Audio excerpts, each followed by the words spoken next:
நம்ம இப்போ எங்கே இருக்கோன்னு பார்த்தீங்கன்னா மயிலாடுதுறை மாவட்டம் மயூரநாதஸ்வாமி திருக்கோயிலில் தான் இருக்கும். இந்த ராஜகோபுரத்தோட உயரம் பார்த்தீங்கன்னா 164 அடி, 9 நிலைகளில் கிழக்கு நோக்கி விண்ணை முட்டும் வகையில் கம்பீரமாக காட்சியளிக்கிறது. 4 பக்கமும் சுற்றி மதில்களும் கிழக்கே பெரிய கோபுரமும் மற்ற 3 பக்கம் மொட்டை கோபுரங்களும் வீதி உட்பட 5 பிரகாரங்களை கொண்டுள்ளது. தல சிறப்பு: இத்தலத்தில் இறைவன் சுயம்பு மூர்த்தியாக அருள் பாலிக்கிறார். இக்கோயில் சோழர்களால் கட்டப்பட்டது. சிவனின் தேவார பாடல் பெற்ற 274 சிவாலயங்களில் இது 102வது தேவார தலமாகும். இந்த கோயில் பார்த்திங்கன்னா பஸ் ஸ்டாண்ட்லேருந்து 3 கிலோமீட்டருக்குள்ளே தான் இருக்கும்.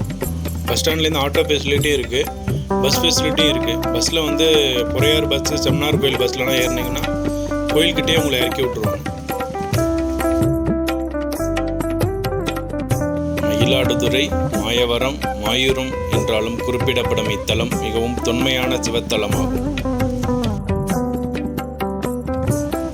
காவேரி கரையில் உள்ள 6 சிவத்தலங்களில் காசிக்கு சமமாக கருதப்படுகின்றன. அவற்றில் ஒன்று மயிலாடுதுறை ஆகும்.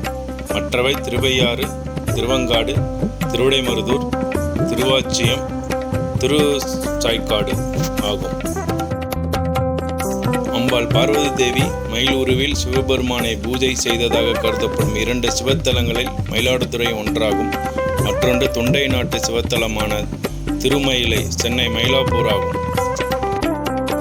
இக்கோயிலின் தல வரலாறு: சிவபெருமானை மதிக்காமல் தட்சன் நடத்திய யாகத்தில் இறைவன் கட்டளையை மீறி அழையாத விருந்தாளியாக கலந்து கொண்ட அவமானப்பட்ட பார்வதியை சிவன் சபித்து விடுகிறார்.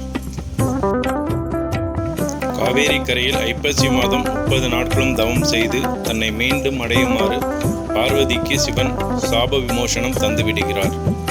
மயில் உருவம் பெற்று சிவபெருமானை மயிலாடுதுறை ஊரில் காவேரி நதியின் தென்புறத்தில் வெகுகாலம் தவம் செய்கிறார். தவத்தை மகிழ்ந்த சிவன் ஆண் மயில் உருவெடுத்து பெண் மயிலாக பார்வதியுடன் ஆடி பார்வதிக்கு சாப விமோசனம் அருள்கிறார். சிவனும் பார்வதியும் மயில் உருவம் எடுத்து ஆடிய காரணத்தால் மயிலாடிய காவேரி துறை என்று இத்தலம் பெயர் பெற்றது. கங்கை, யமுனை, சரஸ்வதி ஆகியோர் ஒவ்வொரு வருடமும் மயிலாடுதுறைக்கு வந்து காவேரி துலா கட்டத்தில் நீராடி தங்கள் மீது மக்கள் கரைத்த பாவங்களை போக்கிக் கொள்கிறார்கள் என்று புராணம் கூறுகிறது. துலா மாதத்தில் தேவர்கள், முனிவர்கள், சரஸ்வதி, லட்சுமி, கௌரி, சப்தமார்கள் ஆகியோர் மாயூரத்தில் உள்ள காவேரி நீராடி வருகிறார்கள் என்றது தவ புராணம் கூறுகிறது. ஐப்பசி மாதத்தில் கடைசி நாளான கடைமுகம் அன்று நீராடுவது மிகவும் சிறப்பு. இம்மாதத்தில் முதல் 29 நாட்கள் நீராட முடியாவிட்டாலும் கடைசி நாளான 30ஆம் நாள் காவேரியில் நீராடி மாயூரநாதரையும் அன்னை அபயாம்பிகையும் அன்று வழிபட்டால் நமது பாவங்கள் யாவும் விலகி மோட்சம் கிட்டும். மறுநாள் கார்த்திகை மாதத்தின் முதல் நாள் முடவன் முழுக்கு என்று கொண்டாடப்படுகிறது. தன் பாவத்தை போக்க முடவன் ஒருவன் மயிலாடுதுறைக்கு வந்தான். தன் இயலாமையால் தாமதமாக வந்து சேர்ந்தான். அதற்குள் ஐப்பசி மாதம் முடிந்து கார்த்திகை முதல் நாள் ஆகிவிட்டது. முடவனான தன்னால் மீண்டும் அடுத்த ஆண்டு வந்து முழுகி செல்வது இயலாது என இறைவனிடம் அவன் முறையிட்டதால் இறைவன் அவனுக்கு ஒரு நாள் நீடிப்பு தந்தார். முடவனும் காவேரியில் முழுகி எழுந்தான். அவனது பாவம் நீங்கியது.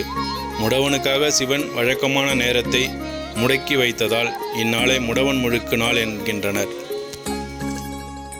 இத்திருக்கோயில் திருவாடுதுறை ஆதீனத்தின் கட்டுப்பாட்டில் உள்ளது. மயிலாடுதுறையில் ஐப்பசி மாதம் முழுவதும் துலாஸ்தானம் செய்வது மிகவும் விசேஷம். ஐப்பசி கடைமுழுக்கு, கார்த்திகை முடவன் முழுக்கு ஆகிய நாட்களில் காவேரி நதியில் நீராடினால் அற்புத பலன்கள் கிட்டும் என்று சாஸ்திரம் கூறுகிறது. கிபி 1907 1911ஆம் ஆண்டு இந்திய தொல்லியல் ஆய்வறிக்கை மூலம் மன்னர்கள் காலத்து 17 கல்வெட்டுகள் கண்டறியப்பட்டுள்ளன. பிராத்தங்க சோழன் 19ஆம் நூற்றாண்டு, 2ஆம் ராஜாஜி ராஜன் கிபி 1177, 3ஆம் குலோத்துங்கன் கிபி 1207, ராஜராஜ தேவன் கிபி 1228, 3ஆம் ராஜராஜன் கிபி 1245, விஜயநகர் மன்னர்கள் என பல்வேறு இந்த திருக்கோயிலுக்கு திருப்பணி செய்துள்ளனர்.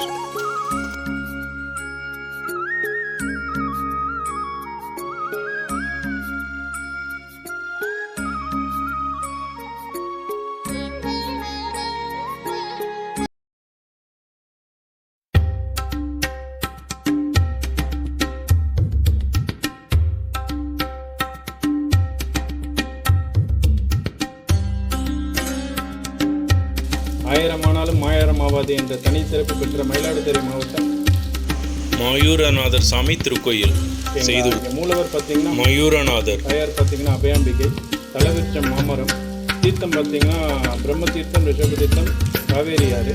சரிங்களா? தேவார பாடல் பெற்ற தலங்களில் இது வந்து காவேரி தென்கரையில் உள்ள இது ஒரு சிவத்தலமாகும். பாடியவர் பார்த்தீங்கன்னா திருநாவுக்கரசர், திருஞான சம்பந்தர். சரிங்களா? வாங்க இப்போ நம்ம கோயிலுக்குள்ள போகலாம்.